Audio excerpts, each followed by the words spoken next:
Au Rayon X vous présente cette semaine les images du fond d'œil réalisées chez une patiente de 69 ans. Des clichés OCT ou tomographie en cohérence optique qui permettent notamment d'analyser la rétine et la macula en coupe. Une technique aujourd'hui incontournable en ophtalmologie, que ce soit dans la pose du diagnostic ou le suivi thérapeutique, qui fait l'objet du rapport annuel de la Société française d'ophtalmologie publié à l'occasion de son 125e congrès. Illustration commentée par le professeur Jean-François Korobelnik. Il s'agit d'une patiente de 69 ans qui est venue pour une baisse de vision de l'œil droit. Ce que l'on voit sur cette photo en couleur de son fond d'œil, ce sont d'une part des petites hémorragies et des zones plus claires au niveau de la rétine. Associé à cette photo couleur, nous avons réalisé un examen OCT qui montre une anomalie au niveau de la rétine. Il y a du liquide dans la rétine, il y a du liquide sous la rétine et il y a du liquide sous l'épithèlium pigmentaire. L'association de la photocouleur et de l'OCT permet de poser le diagnostic de dégénérescence maculaire liée à l'âge dans une forme exsudative ou humide. À ce moment-là, la patiente a été traitée par 3 injections intravitréennes d'anti-VEGF mensuelles et 1 mois après ces 3 injections, voilà le profil OCT qui est redevenu presque normal. L'épaisseur est normale, il y a un petit creux au centre, et puis il y a quelques irrégularités qui correspondent à des dépôts sous la rétine.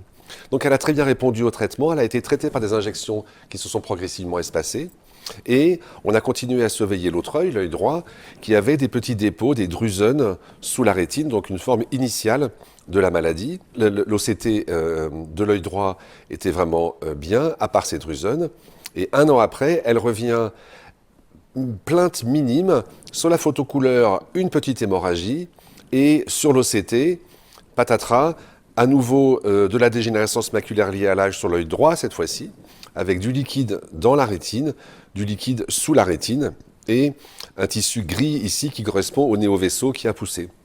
Donc elle a fait une dégénérescence maculaire du 2e œil, 1 an après le premier. Elle a eu à nouveau des injections intravitréennes d'anti-VEGF, et 1 mois après la 3e injection, elle a retrouvé un profil OCT quasi normal. Donc cette patiente, elle a développé à 1 an d'intervalle une DMLA exsudative de l'œil gauche puis de l'œil droit, qui ont été bien documentées par l'OCT. On continue depuis à la traiter et à la suivre de façon très espacée.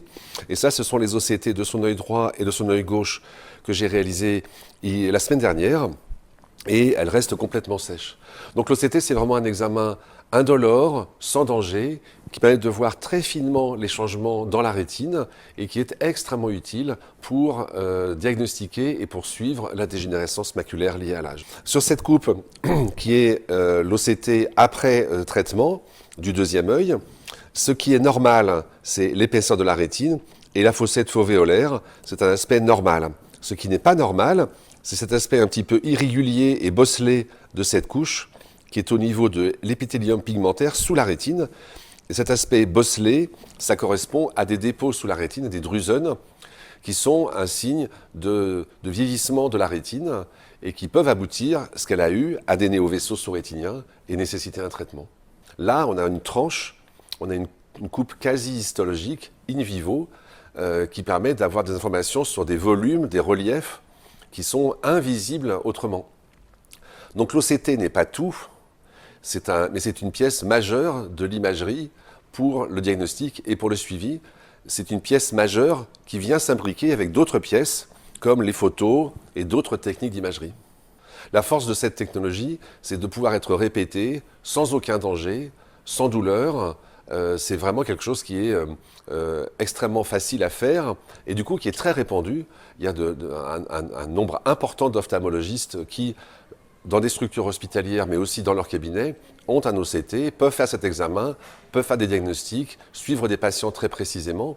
C'est la fin de ce numéro, merci de votre attention. Au Rayon X vous donne rendez-vous le mois prochain pour découvrir un nouveau cas clinique.